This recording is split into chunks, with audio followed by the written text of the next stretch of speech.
ನಿಮ್ಮ ಬಿಸ್ನೆಸ್ ಯಾವುದೇ ಇರಲಿ ಅದನ್ನ ಪ್ರಚಾರ ಮಾಡಲು ಸುಮನ್ ಟಿವಿಯಿಂದ ಮಾತ್ರ ಸಾಧ್ಯ. ಕೂಡಲೇ ಕರೆ ಮಾಡಿ. ಗೌರಿಬಿದನೂರು ಭೀಕರ ಅಪಘಾತ. ಬೊಲೆರೋ ಲಾರಿ ಮುಖಾಮುಖಿ ಡಿಕ್ಕಿ, ಇಬ್ಬರ ಸಾವು. ತಂದೆ ಪ್ರೀತಿಯನ್ನು ಅನುಭವಿಸದೆ ಅನಾಥವಾದ ಚಿಕ್ಕ ಮಕ್ಕಳು. ಗೌರಿಬಿದನೂರಿನಿಂದ ಬೆಂಗಳೂರಿಗೆ ಹೋಗುವ ರಾಜ್ಯ ಹೆದ್ದಾರಿ ತೊಂಡೆಬಾವಿ ಹೋಬಳಿ ಪೋತೇನಹಳ್ಳಿ ಸಮೀಪ ರಾತ್ರಿ 11:50 ಸಮಯದಲ್ಲಿ ಈ ದುರ್ಘಟನೆ ಸಂಭವಿಸಿದ್ದು, ಟ್ರಕ್ ಒಂದು ಮಹೀಂದ್ರ ಬೊಲೆರೋಗೆ ಡಿಕ್ಕಿ ಹೊಡೆದ ರಭಸಕ್ಕೆ ಇಬ್ಬರು ಸ್ಥಳದಲ್ಲೇ ಸಾವನ್ನಪ್ಪಿದ್ದಾರೆ. ಗೌರಿಬಿದನೂರು ಕಡೆಯಿಂದ ಅತಿ ವೇಗವಾಗಿ ಲಾರಿಯೊಂದು ಪೋತೇನಹಳ್ಳಿ ಬಳಿ ಮಹೇಂದ್ರ ಬೊಲೆರೋ ಗುದ್ದಿದ ಪರಿಣಾಮ ಬೊಲೆರೋ ಚಾಲಕ ಹಿಂದೂಪುರ ಮೂಲದ ಶ್ರೀನಿವಾಸ್ ಸ್ಥಳದಲ್ಲೇ ಸಾವನ್ನಪ್ಪಿದ್ದು, ಸ್ನೇಹಿತ ಅಶೋಕ್ ಪ್ರಾಣಾಪಾಯದಿಂದ ಪಾರಾಗಿದ್ದು ಹೆಚ್ಚಿನ ಚಿಕಿತ್ಸೆಗೆ ಬೆಂಗಳೂರಿಗೆ ರವಾನೆ ಮಾಡಲಾಗಿದೆ.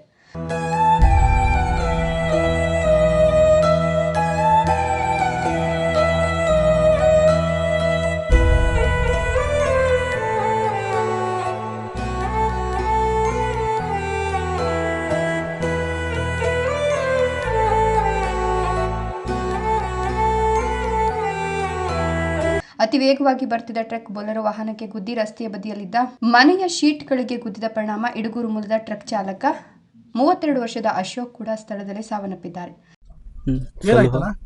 ಲಾರಿಯವರು ಒಂದು ಹೊಡೆದಿರೋದು, ನಮ್ದೇನು ತಪ್ಪಿಲ್ಲ. ನೀವು ಯಾವ ಕಡೆಯಿಂದ ಬರ್ತಾ ಏನಾಯ್ತು? ನಾವು ತೊಂಡೆಬಾವಿಯಿಂದ ಬರ್ತಾ ಇದ್ವಿ. ಇಲ್ಲಿ ಎಲ್ಲ ಹೋಗ್ತಾ ಇದ್ರಿ? ನಾವು ಮನೆಗೆ ಹೋಗ್ತಾ ಇದ್ವಿ ಕೆಲಸ ಮುಗಿಸ್ಕೊಂಡು. ಈಗ ಎಲ್ಲಾಗಿರೋದು? ಈ ತೊಂಡೆಬಾವಿ ಹತ್ರ. ಯಾರು ಇದ್ರಿ? ನಾನು ನನ್ನ ಫ್ರೆಂಡ್.